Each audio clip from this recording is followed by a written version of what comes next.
कि सांस लेने से तेरी याद आती है और अगर सांस ना लूं तो ये जान भी जाती है।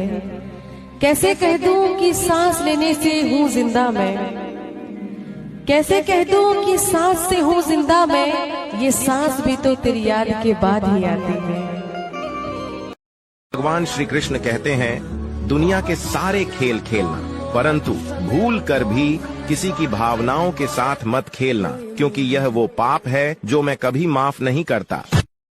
भगवान श्री कृष्ण अपने सिर पर मोर पंख क्यों धारण करते हैं? दरअसल वनवास के समय माता सीता को बहुत प्यास लगी। तब भगवान राम ने चारों ओर देखा, लेकिन उन्हें पानी नजर नहीं आया। इसके बाद भगवान राम ने प्रकृति से प्रार्थना की, हे देव आस पास जहाँ भी पानी हो वहाँ जाने का रास्ता दिखाए। तभी वहाँ एक मोर आया और उसने भगवान राम को कहा कि जलाशय तो नजदीक है, लेकिन आप रास्ता भटक सकते हैं। फिर मोर ने कहा कि मैं उड़ता हुआ जाऊंगा और अपने एक एक पंख को तोड़कर गिराता रहूंगा, इसके सहारे आप जलाशय तक पहुँच जाएंगे। जबकि ऐसा कहा जाता है कि मोर के पंख किसी विशेष मौसम में ही गिरते हैं, और अगर मोर जबरदस्ती किसी और मौसम में अपने पंख को गिराता है तो उसकी मृत्यु हो जाती है। भगवान श्री राम को रास्ता दिखाने वाले मोर के साथ भी कुछ ऐसा ही हुआ और जलाशय तक पहुंचते ही उस मोर की मृत्यु हो गई। तब भगवान राम ने उस मोर से वादा किया कि तुमने जो मेरे लिए अपने प्राणों का त्याग किया है, अगले जन्म में कृष्ण के अवतार में जमीन पर गिरे हुए तुम्हारे इन पंखों को अपने सिर पर धारण करूंगा। ये तो हमारे प्रभु की लीला है। तो आओ सब मिलके बोले